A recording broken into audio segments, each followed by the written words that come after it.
ada beberapa aliran ya, atau ada beberapa pemandangan mengenai kedudukan dan hubungan akal dan wahyu terutama dalam teologi Islam atau ilmu kalam. Ya.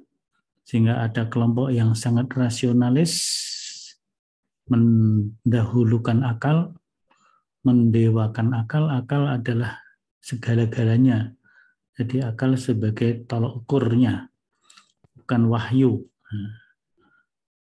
Tapi ada kelompok yang lain atau mazhab yang lain, ya namanya wahyu itu kalam Allah ya harus didahulukan, dan seterusnya. Ini ada beberapa aliran seperti itu. Nah, bagaimana Al-Quran memberikan petunjuk kepada kita mengenai kedudukan antara akal dan wahyu itu, ya. Untuk itu kita akan mendengarkan paparan dari kelompok 2. Saya kira sudah komplit ya, yaitu ada saudara Fawaz, ada saudara Firman, ada saudara Zidan, dan Iqbal. Nah, silakan. Kita mulai dengan membaca basmalah sama-sama. Bismillahirrahmanirrahim. Bismillahirrahmanirrahim. Ya, bismillahirrahmanirrahim. Saya mulai. Pada pertemuan kali ini kita akan membahas mengenai posisi akal dan wahyu perspektif Al-Quran begitu. Iya Mas, bisa di-share. Nah,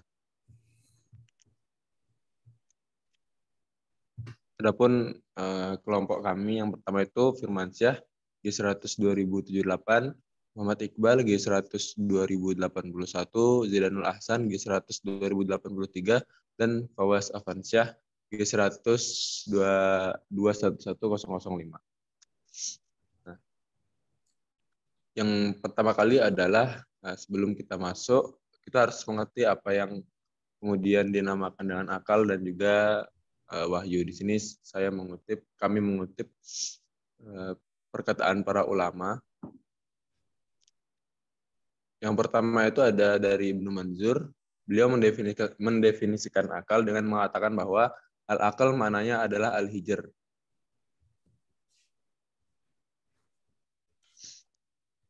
Al-hijr dan an-nuha, lawan dari al-hum, kebodohan dan kepandaian. Al-akal juga dapat diartikan sebagai adiyah, ganti rugi, seperti perkataan wa aqalla al-qatila ya'tiluhu aqlan, yaitu menebus ganti rugi dikarenakan tindakan kriminalnya. Kemudian Ibrahim Mustafa, menurutnya akal dapat didefinisikan dengan sesuatu yang berfungsi untuk berpikir, berdalil, dan menyusun gambaran-gambaran suatu masalah dan pembenaran-pembenaran. Yang kedua, ada pengertian wahyu menurut ulama, yaitu yang pertama dari Ibnu Manzur mengatakan bahwa kata wahyu dalam bahasa Arab berasal dari kata al-wahyu, yang berarti indikasi tulisan, pesan, ilham, dan ungkapan yang tersembunyi. Ya, seperti yang masyhur di mana-mana yang kita pelajari sebelum-sebelumnya, bahwasanya wahyu itu datangnya langsung dari Tuhan, yang berupa ungkapan yang tersembunyi, pesan atau ilham.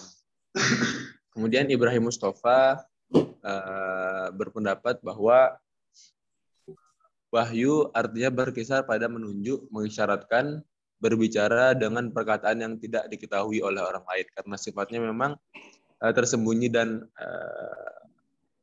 tidak dapat dilihat, tidak dapat dirasakan oleh orang biasa. Diartikan juga dengan menulis, memerintahkannya, mengutus, memberikan ilham, dan menundukkannya.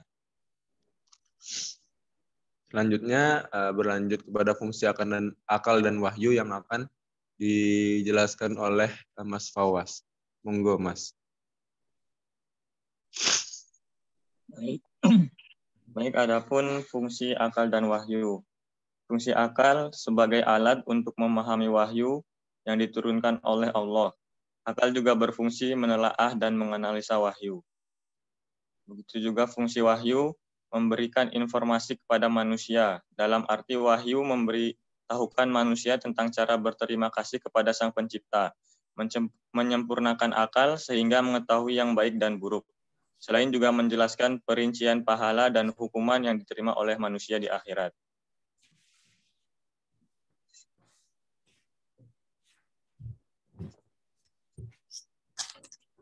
Selanjutnya, ya monggo dijelaskan, Mas Firman.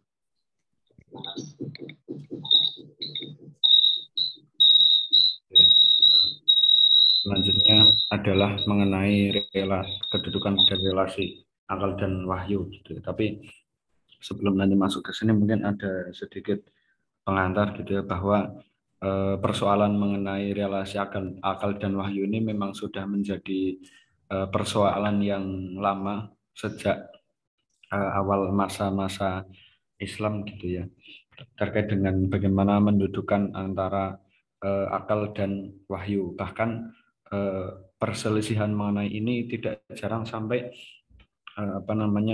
memakan korban gitu ya, baik korban jiwa maupun ya korban peradaban maupun yang lainnya. Contoh ketika kekhalifahan Bani Abbasiyah atau dinasti Abbasiyah itu dipimpin oleh mulai masa kepemimpinan Al-Ma'mun, Khalifah Al-Ma'mun. Dari masa kepemimpinan beliau, mazhab akidah yang dianut oleh negara resmi adalah Mu'tazilah, di mana Mu'tazilah ini merupakan mazhab yang sangat memposisikan sangat menggunakan akal dan mengesampingkan wahyu, sehingga ulama-ulama yang ya kalau dalam bahasa lain bisa kita gunakan istilah mazhab ahlu ra'yi gitu ya, ahlu ra'yi. Kalau yang berdasarkan wahyu atau teks-teks, maka kita bisa katakan ahlul hadis gitu ya. Nah, di Mu'tazilah ini sangat kuat ahli ra'yinya gitu ya, bahkan sampai mengesampingkan wahyu gitu ya. Jadi ulama-ulama yang berbeda pendapat dengan paham Mu'tazilah ini, mereka banyak yang kemudian ditangkap dan disiksa. Contohnya adalah Imam Ahmad bin Hambal, yang dia tidak mau menerima paham Mu'tazilah bahwa Al-Quran adalah makhluk gitu ya. Imam Ahmad bin Hambal tetap berpegang teguh bahwa Al-Quran itu adalah kalam, atau maka masuk ke dalam sifat Tuhan, bukan makhluk. Dan kalau menurut berdasarkan literatur yang kami baca, menurut Yusuf Musa itu setidaknya ada tiga tindakan atau tiga sikap kelompok Muslim dalam mendudukkan akal dan wahyu. Pertama adalah yang mendudukkan yang menggunakan wahyu dan mengesampingkan akal. Contoh dari ini adalah Syafi'i disebutkan dalam risalah, dalam kitab risalahnya, bahwa disebutkan di situ bahwa satu-satunya sumber kebenaran adalah wahyu. Selain daripada itu maka tidak ada gitu. Ini menunjukkan betapa Syafi'i ini menggunakan wahyu, sangat menggunakan wahyu. Kemudian yang kedua adalah yang menggunakan akal gitu ya, yang menggunakan akal dan mengesampingkan wahyu. Contoh daripada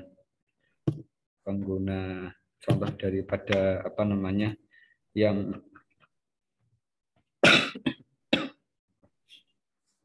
contoh dari pengguna atau yang menyikapi dengan cara ini, yang sangat menggunakan akalnya dan mengesampingkan wahyu. Kalau secara kelompok, contohnya adalah Mu'tazilah gitu ya. Tapi kemudian mungkin bisa kita sebutkan di antara tokohnya itu ada Muhammad bin Zakaria Ar-Razi ya. Ya, jadi dia sangat menggunakan rasio dan mengesampingkan wahyu gitu ya. Kemudian karena pertentangan antara ahlul ra'yi dan ahlul hadis ini sangat lama dan cukup merugikan umat Islam, pecahan di kalangan Muslim, dan juga tidak menjawab persoalan-persoalan yang ada di kalangan Muslim, maka kemudian muncullah mulai pada sekitar abad pertengahan Muslim itu banyak kalangan yang kemudian berusaha untuk mempertemukan antara akal dan wahyu ini, karena bagi mereka tentu akal dengan wahyu itu tidak akan bertentangan dengan akal, begitu juga sebaliknya. Contoh dari tokoh-tokoh ini adalah Ibnu Sina, Ibnu Khaldun, Ibnu Sina, Ibnu Rusd, kemudian Al-Ghazali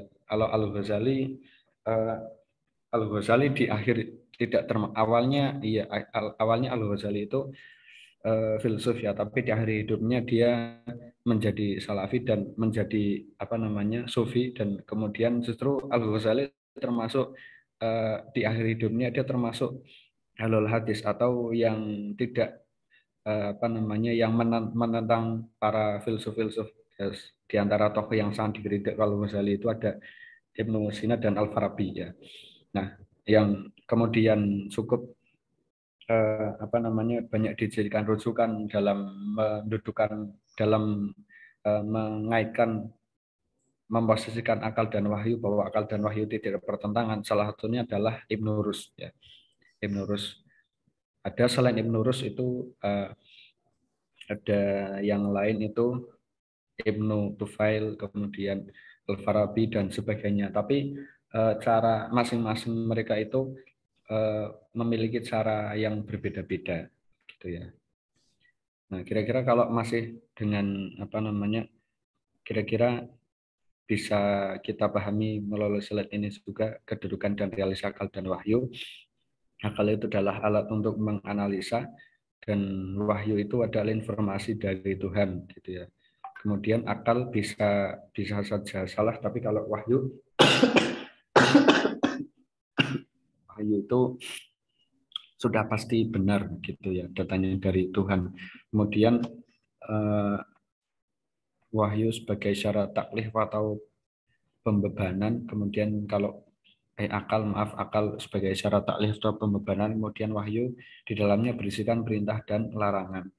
Kemudian akal diberi kebebasan untuk menafsirkan, sementara wahyu itu adalah grand teori atau teori besar, di mana itu dijadikan pedoman gitu ya, secara sederhana begitu. Dan kemudian akal itu adalah yang dibimbing dan wahyu itu adalah pembimbingnya.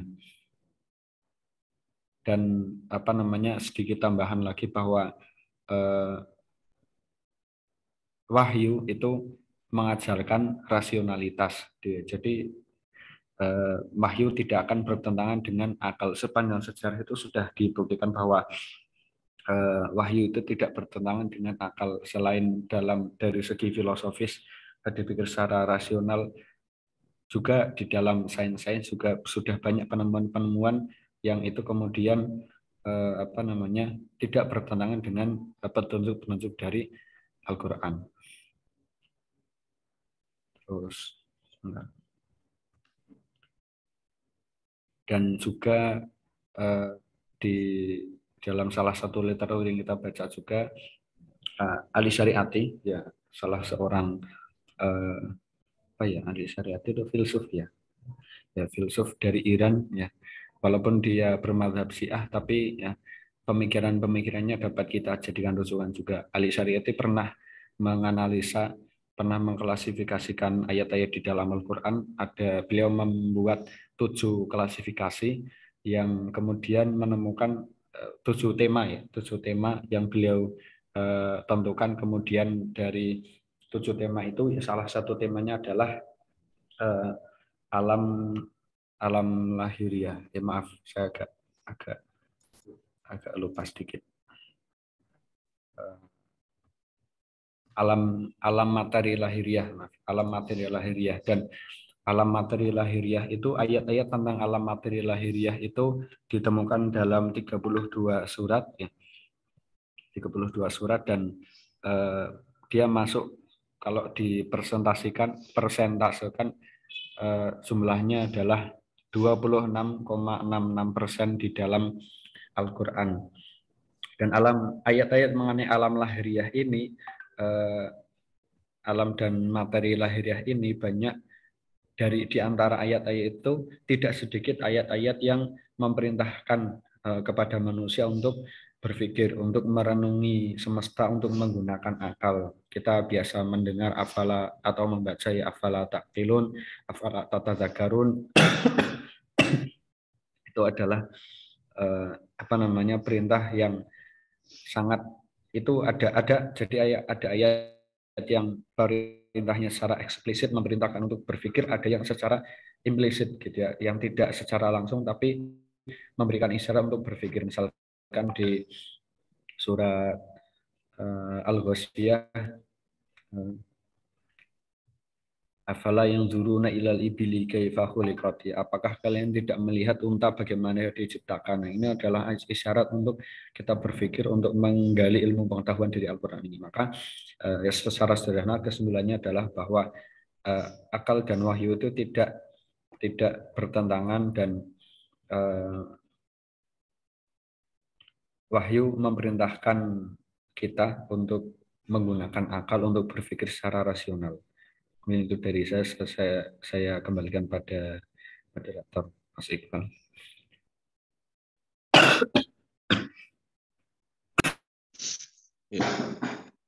Ya mungkin itu yang bisa kami sampaikan.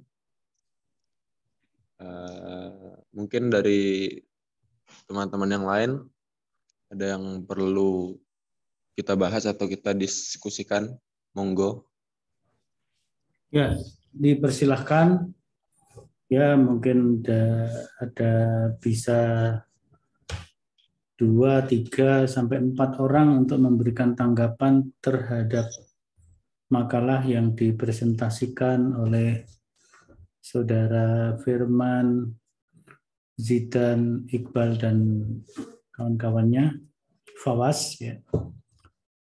Tugas saudara yang lainnya di luar pemakalah adalah memberikan pertanyaan atau masukan atau sanggahan, dan juga memberi nilai, ya, memberi nilai presentasinya, makalahnya, PPT-nya itu mendapatkan nilai berapa ini. Nah, untuk kelompok 1 kemarin kan sudah ada, ya, sudah ada penilaian, saya lihat itu sudah ada. Nah, sekarang kelompok 2 ini juga diberi nilai oleh teman-teman yang lain, terus begitu ya. Maka semuanya otomatis harus bekerja, memberikan pertanyaan, memberikan masukan, memberikan tanggapan, dan memberi nilai. Ya. Nah, penilaiannya di psikologi, di kolom diskusi itu ya. Jadi saudara berikan nilai di situ. Kemudian pertanyaannya juga di psikologi, tapi di Zoom ini diberi kesempatan 4 orang untuk bertanya langsung. Ya, bertanya langsung secara lisan melalui Zoom. Silakan. Saya kira uraian historis yang disampaikan oleh Mas Firman, oleh Fawas, Iqbal, itu ada beberapa yang perlu didiskusikan ya. Misalnya apa benar Al-Ma'mun itu bermadzhab Mu'tazili gitu ya. Kemudian sampai melakukan dulu mihnah ya. Melakukan mihnah pada ulama-ulama yang tidak mau mengikuti mazhab negara, mazhab resmi negara, maka dianggap subversi, kira-kira begitu ya. Karena subversi maka dia ditangkap dan dipenjarakan. Apa seperti itu? Nah, tapi Quran sendiri bagaimana memberikan petunjuknya? Nah, silakan.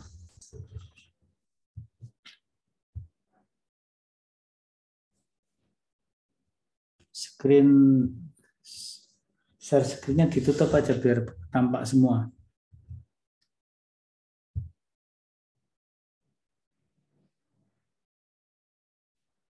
Silakan.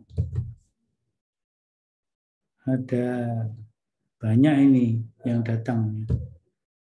Ada Ilham, ada Fatah, ada Hasbi, ada Ustazah Nikmah. Ustazah Nikmah kenapa harus pindah B, Ustazah Nikmah? Memang harus pindah ke B. Itu saat jadwalnya tabrakan sama matkul lain. Oh gitu, oke. Baik, itu posisi sudah di B sekarang ya, posisi sudah di B. Kalau dilihat di start posisi nanti Ustazah Nikmah Ustazah sudah di B. Ya, silakan. Diberi waktu untuk berbicara. Kalau sudah berbicara, tidak perlu nulis di psikologi pertanyaannya. Ya. Karena ini pun sudah tercatat ya. Berbicara langsung ini sudah tercatat. Nanti tinggal memberi nilai di psikologinya. Jadi yang sudah berbicara, di psikologinya tinggal memberi nilai saja. Silakan.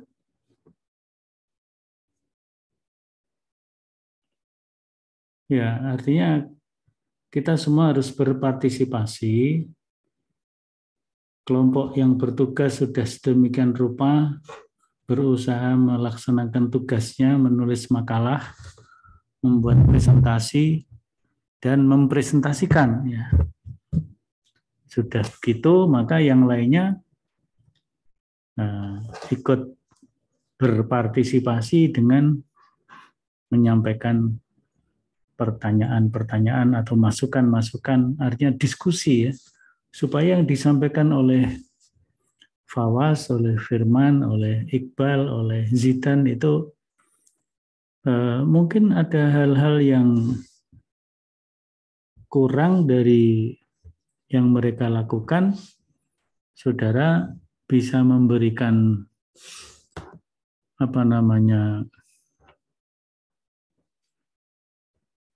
memberikan ini tambahan penyempurnaan ya. Jadi tambahan penyempurnaan itu bisa dalam bentuk pertanyaan. Ketika saudara menyampaikan pertanyaan dan makalah mungkin mau menjawabnya, itu harus membuka kembali literatur yang dibaca, otomatis kan itu memberikan penyempurnaan.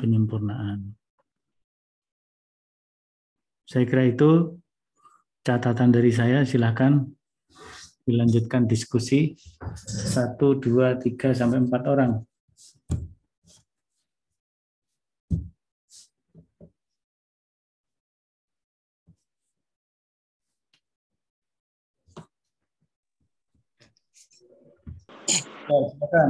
Silakan. Ini saya hadir tapi ikut di Zoom-nya Rohman gitu. Jadi lewat HP-nya Rohman gitu, Ustaz. Ya, silakan. Yang saya mau tanyakan untuk kelompok ini tentang akal dan wahyu ya tadi. Jadi kan sebelum Al-Quran diturunkan itu kan di nabi-nabi sebelumnya juga mendapatkan wahyu juga gitu. Nah, padahal sebelum nabi diutus itu kan otomatis dari nabi sebelumnya kan ada jeda. Maksudnya ada pada waktu itu kosong mungkin ya, belum ada rasul lagi setelah Nabi Isa begitu. Apakah saat itu kedudukan wahyu yang dibawa nabi yang sebelumnya itu apakah sama dengan wahyu yang diberikan Allah pada Rasul? Apakah pada waktu itu nggak ada sama sekali, maksudnya untuk penurunan wahyu? Teks bahasa Arab yang terkumpul dalam mushaf yang mengandung aspek. Bisa dipahami ya untuk kelompok? Izin mengulang pertanyaannya ya Mas, barangkali pemahaman saya salah. Jadi intinya wahyu pada zaman-zaman Nabi sebelum Nabi Muhammad gitu ya, apakah kemudian bisa dipahami dengan akal? Itu kalau tidak salah singkatnya begitu ya Mas ya? Hah? Tidak. Iya ya. Mau jawab nggak Bal?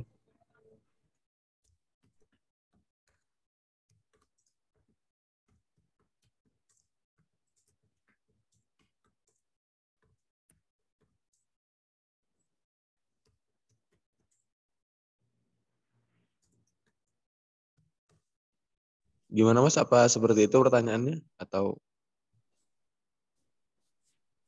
Saya kira gini saja Mas, langsung dijawab saja kalau nanti ada hal yang perlu dikonfirmasi oleh Mas Majid, nanti tinggal Mas Majid mengkonfirmasi berikutnya saja. Oke. Nanti tambah ya Pak ya. Mas, nanti saya izin menjawab sedikit, nanti jika perlu ditambah mungkin Mas Fawas atau Mas Iqbal atau Mas Zidan bisa menambahkan. Jadi tentu ayat wahyu Allah yang diturunkan kepada Nabi Muhammad dengan nabi-nabi sebelumnya jelas kan beda gitu ya. Nabi Muhammad diberi wahyu sebagai penyempurna dari sebelumnya. Maksudnya ini kita pahami dengan pengertian wahyu itu firman Allah gitu ya. Kalau dalam literatur itu kan pengertian tentang wahyu itu kan banyak, ada yang waswasatus syaitan dan sebagainya. Ini maksudnya kita satukan persepsi itu bahwa wahyu ya kita sekiranya sudah satu persepsi ya, wahyu itu yang Allah berikan kepada Nabi. Nah, tentu berbeda antara wahyu Nabi Muhammad dengan wahyu yang diberikan kepada nabi-nabi sebelumnya, dan apakah apakah wahyu yang diturunkan kepada nabi sebelumnya itu dapat apakah bertentangan dengan akal atau tidak? Tentu secara kondisi kehidupan baik secara geografi, sosial dan sebagainya itu sudah jauh berbeda dengan zaman Nabi Muhammad. Peradaban pada zaman nabi-nabi sebelumnya dengan zaman Nabi Muhammad itu sudah berbeda. Dan ini ya sebatas pengetahuan kami sendiri belum tahu wahyu yang dulu itu seperti apa gitu ya. Karena kalaupun misalkan kita katakan Injil dan Taurat sekarang sudah berbeda ya, sudah tidak ada yang asli begitu ya. Nah, maka misalkan kita ambil contoh dari Injil lah ya. 10 perintah Tuhan itu Injil apa Taurat, Bang? Taurat ya. Misalkan di Taurat 10 perintah Tuhan itu kan di Taurat ya yang diturunkan pada Nabi Musa. Isinya 10 perintah Tuhan itu kan isinya ya bisa dikatakan syariat gitu ya. Syariat zaman Nabi Musa ya. Wahyu yang diturunkan kepada Nabi Musa ya di dalam kitab Taurat itu isinya adalah perintah-perintah. Hanya perintah saja, tidak ada petunjuk mengenai alam, tidak ada petunjuk di dalam Taurat itu tidak ada petunjuk mengenai, tidak banyak petunjuk mengenai kehidupan ya, sains dan sebagainya. Itu lebih kepada perintah. Jadi memahami itu ya adalah dengan melaksanakannya gitu ya.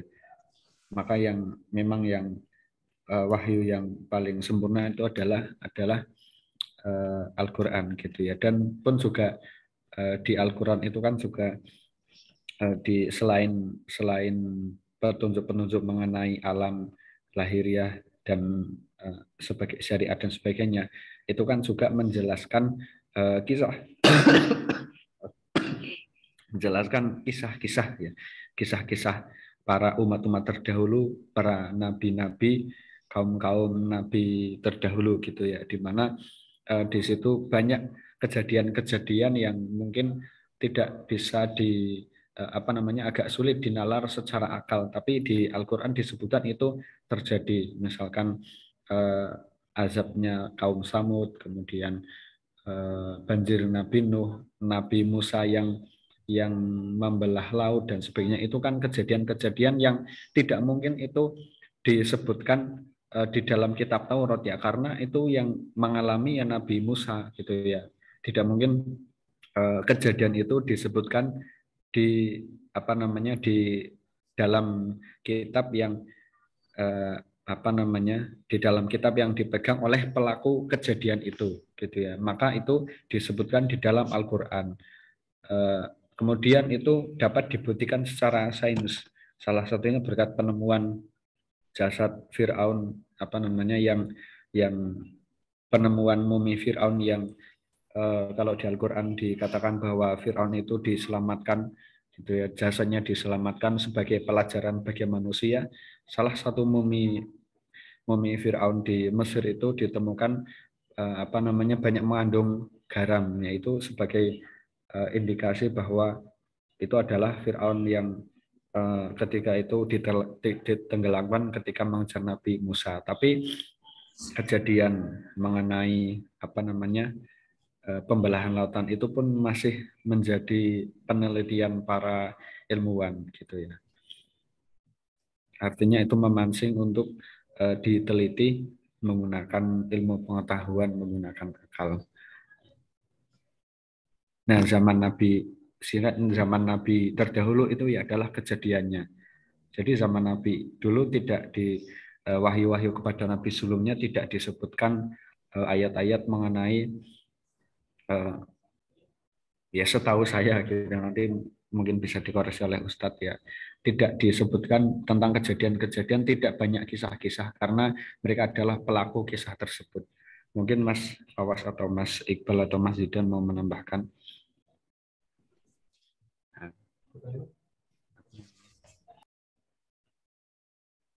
Silakan, ada tambahan dari anggota kelompok yang lain? Atau Mas Majid ada hal yang belum terjawab atau gimana pertanyaannya? Apakah sudah sesuai ditanyakan atau belum? Berarti menurut kesimpulan yang disampaikan tadi, berarti kalau wahyu yang Al-Quran ini bisa diteliti atau maksudnya bisa dirasionalkan, tapi kalau yang dulu itu kemungkinan ada yang nggak bisa dirasionalkan, begitu maksudnya? Enggak ya, kira-kira begitu. Tapi yang lebih itu masih dalam masih kita belum tahu persis gitu ya. Tapi yang kami tahu bahwa kitab terdahulu itu lebih banyak berisi perintah-perintah gitu. Maka ya kalau perintah itu kan bukan lagi petunjuk untuk menemukan apa, tapi adalah petunjuk untuk melakukan sesuatu, untuk menjalankan sebuah yang diperintahkan gitu. Yang kami tahu begitu. Kalau misal begini, kalau nggak salah itu dulu ada Nabi Daud atau siapa yang bisa membuat baju perang dari besi gitu. Iya, iya. Itu kan berarti kan sudah ada semacam petunjuk teknologi ya, maksudnya itu untuk kemajuan perang. Apakah itu tidak termasuk wahyu dari Allah? Kalau Nabi melakukan itu kan berarti petunjuk dari Allah, nggak mungkin bisa melakukan sesuatu yang canggih tapi murni dari Nabi itu sendiri kan nggak mungkin. Apa itu nggak wahyu? Iya Mas, terima kasih. Itu satu hal yang kami lewatkan. Jadi ya itu koreksi Mas Majid kepada kami ya. Jadi ya betul kalau kita pahami itu merupakan wahyu Allah kepada Nabi Daud untuk membuat baju besi. Itu wahyu gitu ya. Terima kasih Mas Majid. Ya, itu wahyu tetapi mungkin tidak tertuang dalam kitab. Ya, tidak tertuang dalam kitab. Sehingga kitab atau wahyu yang diturunkan kepada Nabi Daud, yang sebenarnya adalah kitab Zabur ya harusnya. Itu kan kitab Zabur tidak tertuang, tidak tertulis secara konkret sehingga ditulis oleh orang, ditulis oleh orang lain. Namanya saja sudah berubah ya, namanya saja sudah berubah dari Zabur menjadi Mazmur, menjadi Mazmur. Ketika jadi Mazmur, di dalamnya justru banyak tulisan-tulisan yang kepada seperti puitis ya, seperti syair gitu ya. Nah, jadi kan ada terjadi perubahan di situ ya. Begitu juga kitab yang dibawa oleh Nabi Isa alaihissalam.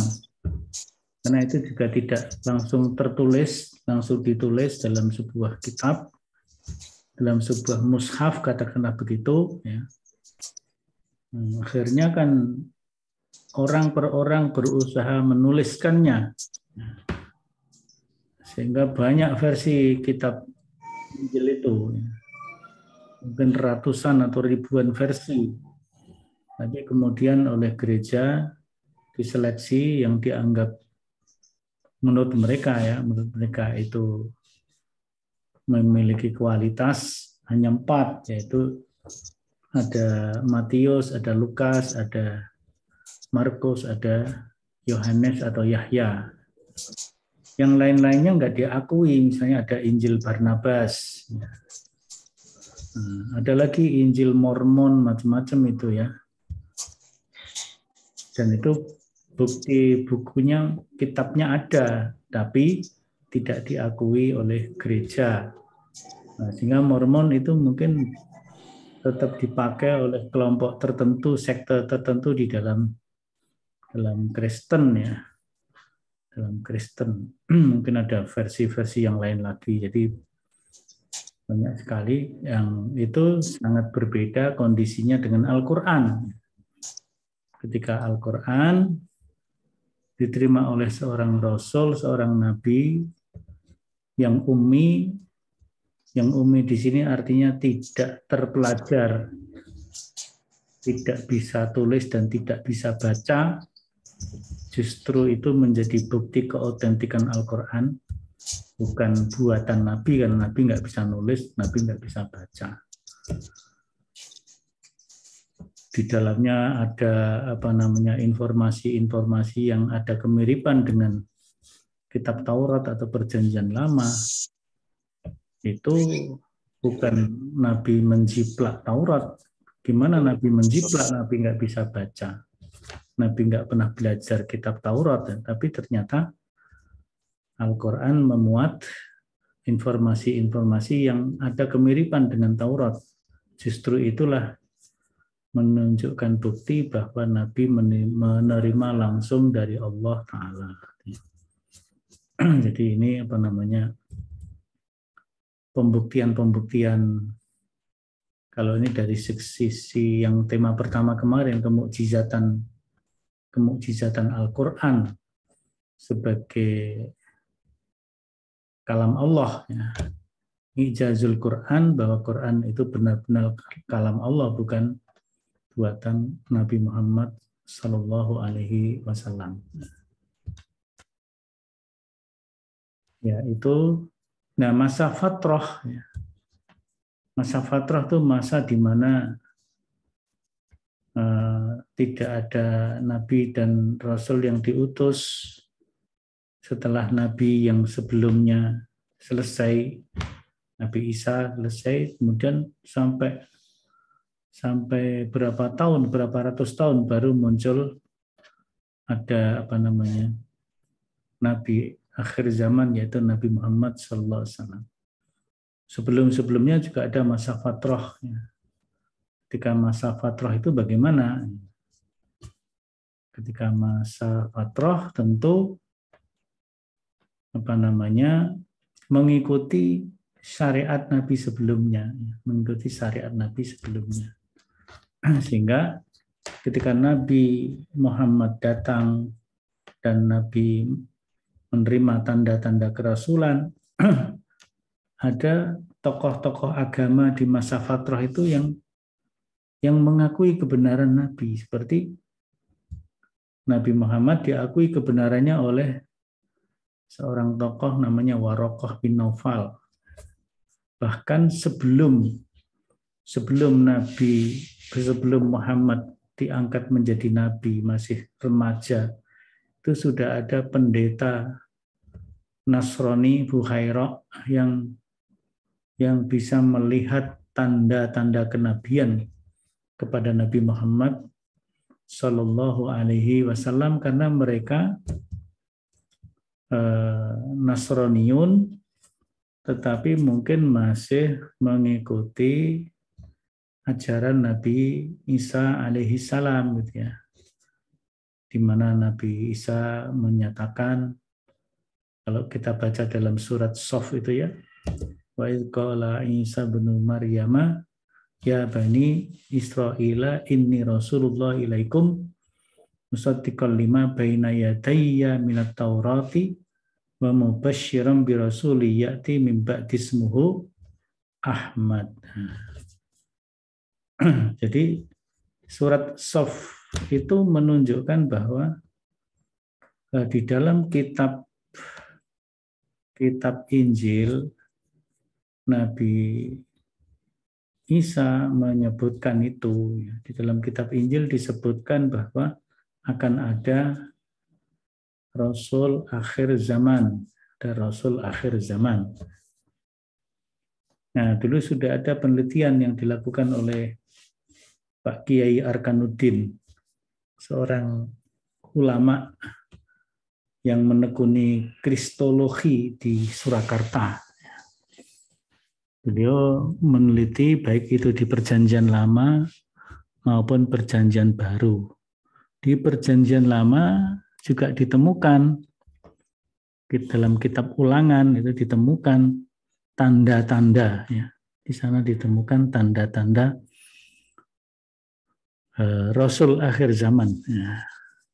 Rasul akhir zaman, anak gembala di akhir zaman. Anak gembala ya siapa? Ya Nabi Muhammad. Nabi Muhammad kan sebelum jadi Rasul, sebelum kemudian berdagang bersama Ali bin Abi Thalib, sempat menjadi penggembala, kan, anak gembala. Ya. Nah, jadi di dalam kitab Ulangan Perjanjian Lama ada tanda-tanda itu. Kemudian di dalam Perjanjian Baru saya lupa di kitab apa, pasal berapa juga ada tanda-tanda tentang itu.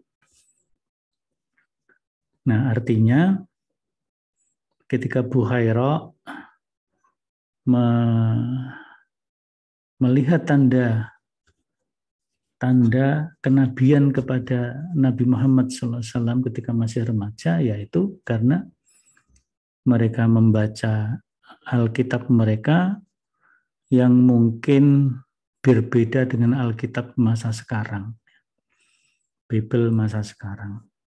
Bible masa sekarang ini katakanlah yang terjemah bahasa Indonesia yang diterbitkan oleh Lembaga Alkitab Indonesia LAI, itu yang terbitan, ya, terbitan versi 85 ke sini dengan 85 sebelumnya itu udah berbeda, ya.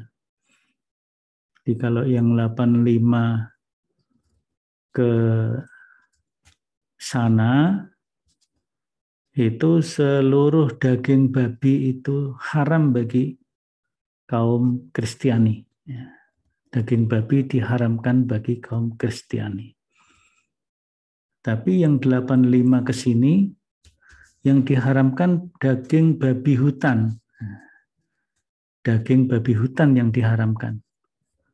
Sementara daging babi piaraan itu dihalalkan, sehingga mereka makan daging babi. Tapi yang terakhir ini mungkin karena ada yang mencoba merasakan ternyata daging babi hutan lebih lezat daripada babi piaraan, mungkin dagingnya lebih kenyal, lebih apa. Akhirnya semuanya dihalalkan, semuanya dimakan. Yang dalam petunjuk kitabnya, daging babi hutan diharamkan, tapi mereka makan juga. Nah itu ketika terjadi masa fatrah, bisa jadi terjadi perubahan-perubahan persepsi, perubahan-perubahan penafsiran, bahkan kemudian berakibat pada perubahan teks dari Alkitab tersebut. Nah, kalau saudara membaca Fakta Dokumenta, buku namanya Fakta Dokumenta, yang menunjukkan dari waktu ke waktu terjadi pengurangan dan penambahan pasal-pasal dan ayat-ayat dalam Alkitab. Itu ditunjukkan bukti-buktinya. Ada berapa puluh ayat tambahan dan ada berapa puluh ayat pengurangan. Nah, itu terjadi di dalam Alkitab. Itulah maka kalau ada seorang pendeta yang meminta kepada Menteri Agama agar menghapus 300 ayat Al-Quran, itu memang menjadi tradisi mereka seperti itu. Menganggap Alkitab itu bukan kalam Allah. Alkitab itu memang inspirasinya dari Allah, tapi redaksinya dari manusia, sehingga karena redaksinya dari manusia, ya bisa dirubah-rubah redaksinya. Sehingga betul-betul Alkitab itu sebagai makhluk. Ya, Alkitab sebagai makhluk, seperti Mu'tazilah dulu menganggap Al-Quran juga sebagai makhluk. Karena kalau Al-Quran menjadi makhluk, manusia juga makhluk, sama-sama makhluk, sementara manusia menjadi khalifah fil ard, Alkitab itu termasuk yang dikhalifai, ya, maka manusia boleh merubah isi Al-Quran, bisa merubah ayat-ayatnya, dan seterusnya, dan seterusnya. Itulah kenapa Ahlus Sunnah wal Jamaah menolak paham Mu'tazilah yang menyatakan Al-Quran itu adalah makhluk. Karena kalau makhluk, Al-Quran makhluk, kita makhluk, sementara kita jadi khalifah, kita boleh itu merubah-rubah Al-Quran. Nah, itu nanti mirip-mirip dengan Kristen, ya, yang juga mereka bebas merubah ayat-ayat Alkitabnya. Ya, saya kira bagus dari kelompok 2 sudah menyampaikan.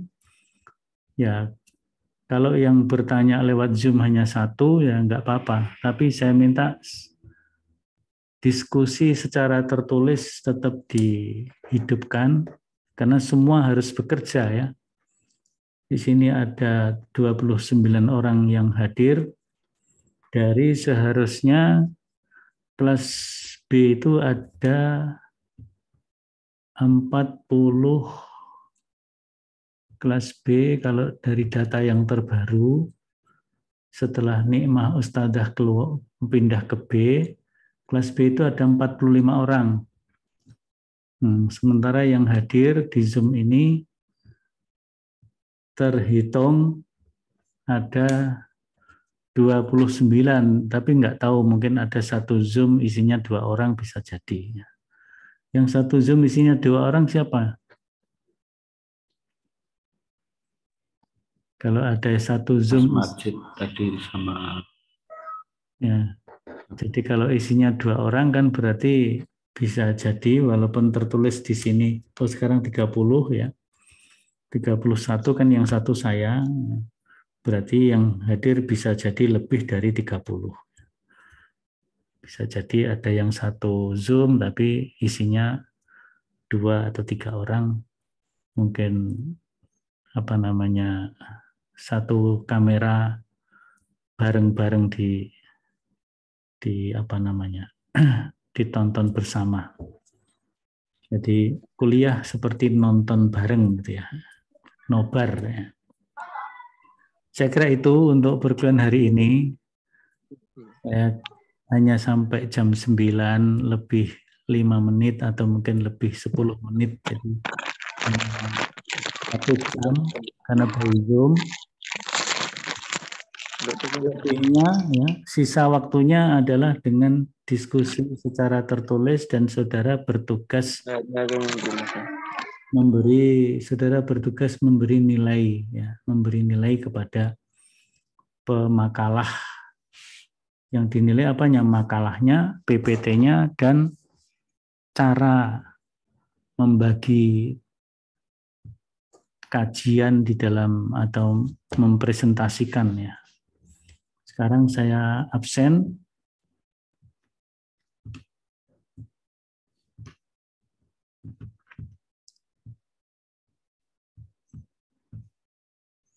Saudara Fatah Khairul Haq ada ya? Hadir. Ya, tadi saya lihat di Zoom hadir. Kemudian saudara Bimo Satrio. Bimo Satrio hadir? Bimo Satrio hadir apa enggak?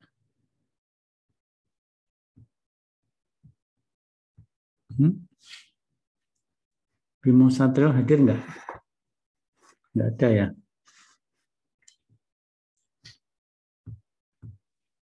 Dilanjut, Hakim Mubarak saya kira hadir, saya lihat tadi.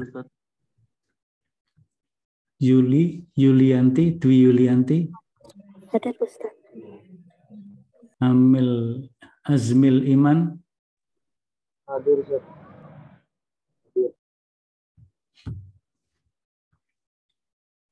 Hardita. Hadir Ustaz. Ilham Taufik. Ilham Taufik nggak ada. Fatia Az-Zahra. Hadir Ustaz. Siti Nur Afifah.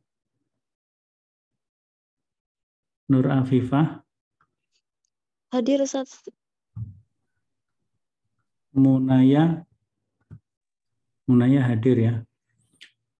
Hasbi Nur Khairani. Hadir. Budira Harjo. Hadir.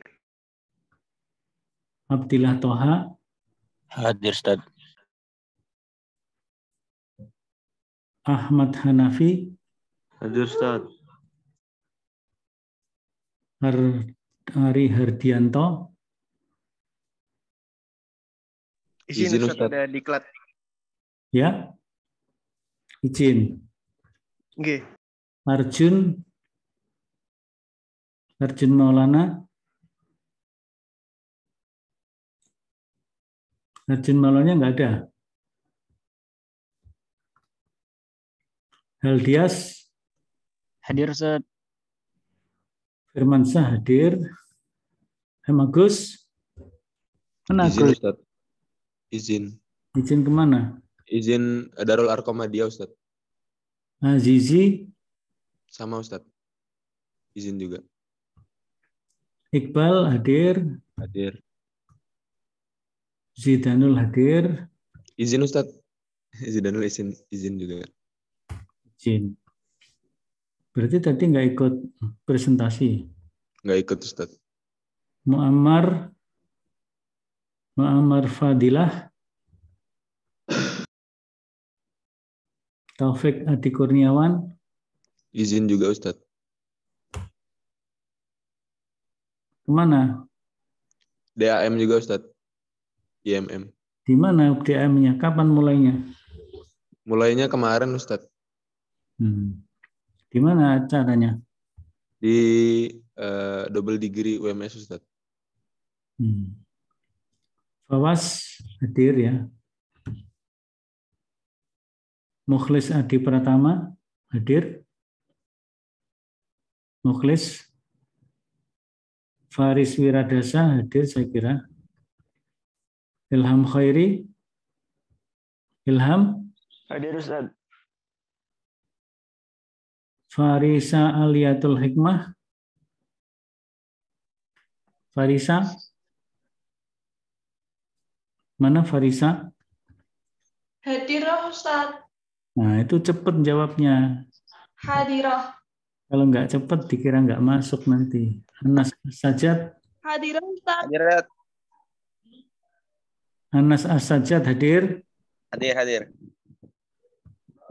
Jadi kalau dipanggil itu segera respon gitu ya. Tio Hanif. Hadir, Ustaz. Salsabila Khairunisa. Salsabila nggak ada. Nida Zakiah. Hadirah Ustaz. Nanti Salsabila disampaikan kalau hadir. Rizal Nur Rahim. Hadir, Ustaz. Dwi Sutrisno. Ahmad. Hadir Ustaz. Muhammad Ramadan. Nur Rahman Ramadan. Hendra Wibowo. Hendra. Mas Rohman Ramadan sama Mas Abdul Majid tadi Ustaz. Nah, iya kok dipanggil kok nggak respon tuh gimana? Perjalanan ke kampus orangnya, 2 orang itu. Ya, respon atau temennya yang bersama-sama tadi memberitahukan. Hendra Wibowo. Ridho Wicaksono. Hadir. Rudi Abdul Rasid. Alhamdulillah hadir. Kemudian Alwi Hendrawan. Alwi Ammar. Fiat Dwi Asrofi. Abdul Majid. Huda Andri Puspita.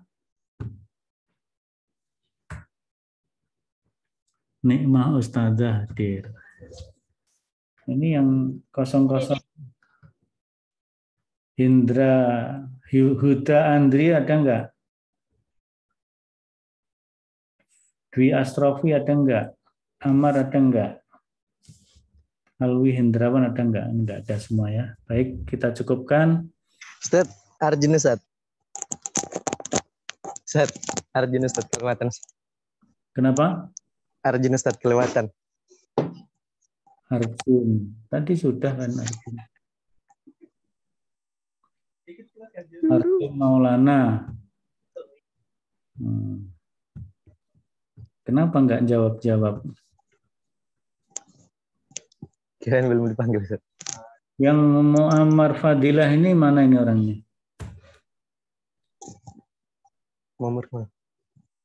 Mukhlis Adi Pratama mana ini orangnya? Mukhlis sedang ikut KKN tematik Ustaz. Mukhlis ikut KKN tematik. Yang di mana? Sulawesi itu ya? Di Karanganyar kalau tidak salah. Oh, Karanganyar. Salsabila Khairunisa. Nggak ada ya.